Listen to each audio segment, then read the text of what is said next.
প্লেয়াররা তাড়াতাড়ি।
আল্লাহর রহমতে দলের অবস্থা এখন অনেক ভালো। আমরা সকাল 9টায় বিমানে করে কলকাতায় আসি।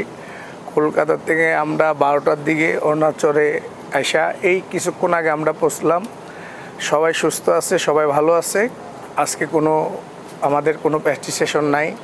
আমরা কালকে 3টার দিকে আমাদের প্র্যাকটিস সেশন রাখা হয়েছে, ওই সময় আমরা করব। আর আল্লাহর রহমতে সবাই সুস্থ আছে, ভালো আছে। সবাই আমাদের জন্য দোয়া করবেন যে আমরা একটা ভালো রেজাল্ট নিয়ে বাংলাদেশে আসতে পারি।